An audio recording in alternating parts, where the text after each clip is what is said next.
Bismillahirrahmanirrahim. Assalamualaikum warahmatullahi wabarakatuh. Alhamdulillahi rabbil alamin. Wassalatu wassalamu ala asrafil anbiya'i wal mursalin wa ala alihi wa ashabihi rasulillahi ajmain.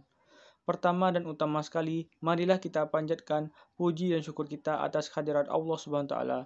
Karena berkat rahmat dan karunia-Nya lah kita masih dapat melaksanakan kegiatan kuliah online kita pada kesempatan kali ini. Salawat beriringan salam tidak lupa juga kita sampaikan kepada Nabi besar Muhammad sallallahu alaihi wasallam dengan hantaran kata Allahumma sholli ala sayyidina Muhammad wa ala ali sayyidina Muhammad. Baiklah, perkenalkan, kami dari kelompok 1 yang beranggotakan Muhammad Al-Rashid dengan NIM 1916040002, Fitrah Azrial Akbar dengan NIM 1916040040, Rizky Pratama Putra dengan NIM 1916040043 akan menyampaikan hasil tanggapan dari kelompok kami mengenai judul materi terkait ketentuan tentang sumber penghasilan. Untuk penyampaian materi pertama akan disampaikan oleh saya, Fitrah Azrial Akbar. A. Konsep penghasilan dalam konteks pajak. Dengan berkembang pesatnya sosial ekonomi sebagai hasil pembangunan nasional, globalisasi, dan reformasi di berbagai bidang, perlu dilakukan perubahan undang-undang tersebut guna meningkatkan fungsi dan peranannya dalam rangka mendukung kebijakan pembangunan nasional khususnya di bidang ekonomi. Undang-Undang Nomor 7 Tahun 1983 tentang pajak penghasilan telah mengalami perubahan dan disempurnakan, yaitu dengan Undang-Undang Nomor 7 Tahun 1991, Undang-Undang Nomor 10 Tahun 1994, Undang-Undang Nomor 17 Tahun 2000, dan yang terakhir pada Undang-Undang Nomor 36 Tahun 2008. Terkait hal tersebut, agar peraturan pajak terkait penghasilan dapat jelas dan teratur. Penerapan sistem pajak penghasilan, definisi terhadap penghasilan memegang peranan penting. Definisi dari istilah inilah akan menentukan siapa yang menjadi subjek pajak dan bersama dengan tarif pajak. Akan pula menentukan berapa besarnya pajak yang harus dibayar oleh subjek pajak. B. Pendalaman konsep. Pada dasarnya, kata penghasilan merupakan istilah umum yang sering digunakan oleh masyarakat. Akan tetapi, mendefinisikan apa yang dimaksud dengan istilah penghasilan secara komprehensif bukanlah perkara mudah, menurut Brooks tahun 1952. Meskipun demikian, menurut Gode tahun 1977 menyimpulkan bahwa penggunaan definisi penghasilan bergantung pada konteks dan tujuan yang hendak dicapai. Akibatnya, istilah penghasilan dalam konteks pajak tentu akan berbeda dengan pengertian penghasilan untuk keperluan teori modal ataupun dalam penghitungan pendapatan nasional. Baiklah, itulah hasil penyampaian materi yang telah saya sampaikan. Baiklah, untuk penyampaian materi selanjutnya akan disampaikan oleh teman saya, Saudara Muhammad Al-Rashid. Kepada Saudara Muhammad Al-Rashid, waktu dan tempat disilahkan. Saya akan melanjutkan materi selanjutnya yaitu C. Penjabaran konsep. 1. Konsep sumber. Berdasarkan konsep yang dikenal dengan istilah Disorce Concept of Income ini, penghasilan adalah penerimaan yang mengalir terus-menerus dari sumber penghasilan. Dalam hal ini, penghasilan muncul apabila terdapat sumber penghasilan yang berkesinambungan.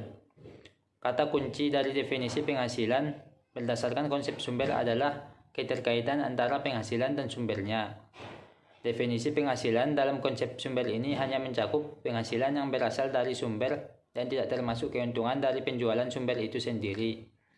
Oleh karena itu, berdasarkan konsep ini, capital gains yang merupakan keuntungan dari penjualan sumber penghasilan tidak termasuk dalam pengertian penghasilan. 2. Konsep akresi atau accretion konsep. Definisi penghasilan berdasarkan konsep akresi pertama kali dicetuskan oleh Keynes yang berasal dari Jerman.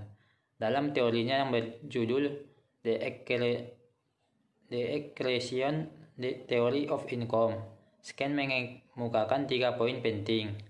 Pertama, seluruh penghasilan tanpa memandang dari mana sumber penghasilan tersebut, baik dari dalam negeri maupun dari luar negeri. Kedua, semua penghasilan diperlakukan sama terlepas dari jenis dan sumbernya, yaitu apakah penghasilan tersebut dari usaha, pekerjaan, modal, maupun penghasilan lainnya. Dan tiga, pemungutan pajaknya sama untuk semua penghasilan terlepas, apakah penghasilan tersebut untuk konsumsi atau untuk ditabung. Baiklah, saya akan melanjutkan materi mengenai konsep akresi. Konsep penghasilan yang dikembangkan oleh Hayek juga berpendapat bahwa definisi penghasilan menekankan pada 3 poin. Yang pertama, suatu pihak dianggap memperoleh penghasilan ketika pihak tersebut mendapat tambahan kemampuan. Dan yang kedua, tambahan kemampuan yang dihitung sebagai penghasilan hanya yang berbentuk uang dan dapat dinilai dengan uang.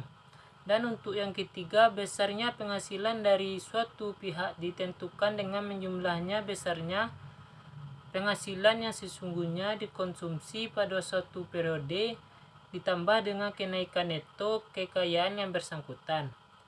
Selanjutnya, konsep penghasilan yang dikembangkan oleh Simons berpendapat bahwa penghasilan merupakan jumlah aljabar antara nilai pasar dari konsumsi dan perubahan nilai kekayaan yang disimpan antara dalam suatu periode waktu tertentu. Sederhananya, penghasilan adalah jumlah dari nilai pasar konsumsi dan perubahan nilai kekayaan pada suatu tahun.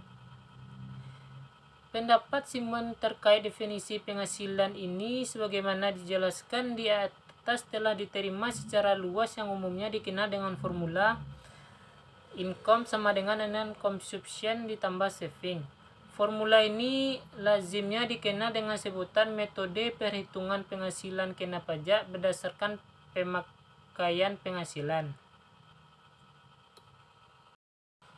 Selanjutnya, berdasarkan HS konsep yang termasuk dalam pengertian penghasilan mencakup upah dan gaji, penghasilan usaha, sewa royalti, penghasilan dari modal, hibah dan warisan, natura dan kenikmatan, pensiun, penghasilan dari pengalihan, serta penghasilan sewa.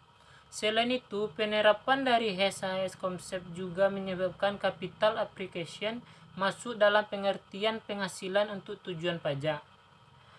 Dalam dunia pajak, konsep akresi yang dikembangkan oleh Sainz, Hayek, dan Simon menjadi salah satu konsep penghasilan yang paling banyak memengaruhi teks polisi di berbagai negara.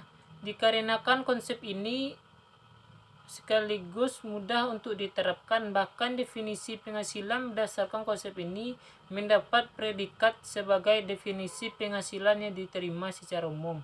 Baiklah, hanya itu yang bisa saya sampaikan. Selanjutnya saya kasih lagi kepada saudara Akbar. Kepada Akbar dipersilakan. Baiklah, itulah hasil penyampaian materi beserta tanggapan dari kelompok kami. Jikalau ada kekurangan dan kesalahan dalam penyampaian dari kelompok kami mohon maaf. Terima kasih atas perhatiannya. Wabillahi taufiq wal hidayah. Assalamualaikum warahmatullahi wabarakatuh.